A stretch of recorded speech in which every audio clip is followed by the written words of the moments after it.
Hey there, thanks for watching. In this video, I'm going to review my July business income as well as some spending trends that happened, let you in on some not so great stuff that happened and some wonderful stuff that happened. I realize I haven't shared my business income or tracked it really since the beginning of the year, and I'm very excited to resume doing that because I think that's key to any type of growth is to measure what you already have. So with that, I am excited to get into it. I am on a mission to get myself back out of credit card debt and to build ultimate financial independence. So if you're interested in hearing more about my journey in the hopes that it might inspire you on your journey, then just keep watching. Okay, so here are a few helpful things that I had to remember because June was kind of a challenging month spending wise and kind of coming up on some expenses in August and September that I'm not really sure what they're going to be. I'm pregnant, due later on in September, so I'm not really sure what that total is going to be, and it can be a little bit, it's concerning to me because I just want to plan everything out, and there's no way you can know exactly how much things will cost. You can estimate and kind of control what you can, but you can't really ultimately know. So that said, what's helpful to remember for me is number one, facing the numbers always brings clarity. So what happened in June was we had this huge unexpected travel hotel expense that just was not positive, and it made me not want to look at the numbers because I got a notification that my credit score had gone down because that expense led to an increased credit usage that I was not able to pay off, and as a result my credit score went down.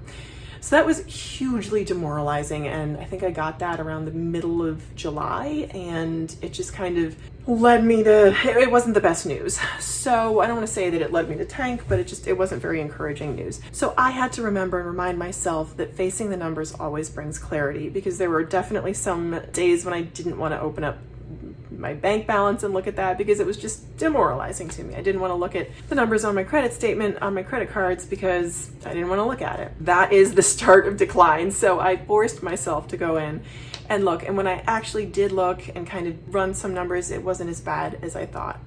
So the second thing I really have to remind myself is that perspective is key. And simply because things are happening as they are right now doesn't mean that they're always going to be this way. So just staying the course, keeping track of my spending, which has been a huge thing for me in gaining clarity, and not going further into debt has been really important because these are lessons that I have to relearn periodically from time to time.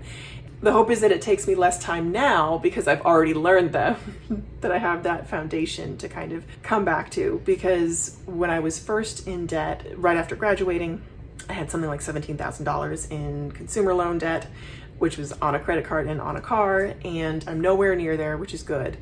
And it took me a long time to dig out. It took me 2.5 years to dig out. And I would say from that whole period, it was maybe 5 years, 3 years in and then 2 years out. So here's hoping it doesn't take that long. So that's the not great. The wonderful part was that my business income this month was stronger than I expected. So I had, and I'll show you the breakdown. So here's the breakdown. As far as my business income went, I had $151.40 from AdSense, $100 in donations, which was completely unexpected and so appreciated. I have a buy me a coffee link down in the description box. Someone used that to donate, and I'm so happy about that. So thank you so much. And I made $20 from a freelance writing gig that I did, and then I had $15 from Amazon affiliates come through. So all in, that's $286.50, which is wonderful for my business. I hadn't been tracking since the beginning of January, really because there were so many other life things happening that I didn't really have enough bandwidth to devote to any type of growth whatsoever. I got married at the beginning of the year and found out I was expecting right around that time too. So kind of all these things came together, and I just didn't put enough time. Let me rephrase. I wish I had put more time into, I could have put more time into actively growing the business, this well-behaved wallet business that I have here, and I just didn't. So no time like the present to get started and to make plans for the future. Sure, yes, I'm expecting a baby in a couple months, so it's coming on, but I don't want to let me lose sight of what I would like to have happen, which is to continue to grow this business. Getting into my spending review for July. So this screenshot that I'm going to share is just from my Chase app, which is where I have all of where I run my daily spending. So starting at the top, I also had a car repair in June. So sorry, that was in July. That car repair was in July for $680, which alone, that would have been fine. Just compounded with the expenses from June, that was not so fine. Bills and utilities come out of my checking account. For entertainment, I had $171. That also includes subscriptions. So it's kind of on the high side, but that was kind of what I expected. Food and drink, $489, and that's more eating out and ordering. Groceries, $740, and that groceries includes purchases from places like Amazon. Health and wellness, $91, and that includes a gym membership and a subscription service to work out. Home is also utilities, and this purchase was from Bed Bath & Beyond. We bought a stroller. So that was the home purchase.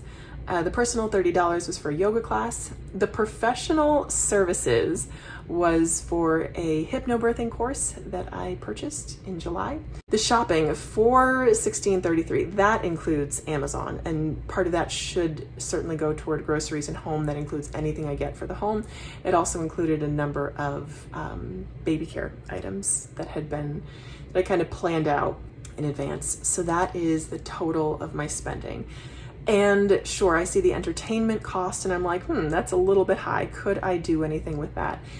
Of course, yes, I could. At this point, I prioritize A, my mental health, and B, my relationships. And I feel like that entertainment is a way to really connect. I go to movies. I have a AMC subscription, and I go to movies pretty often. And that is, I feel like that's 100% worthwhile.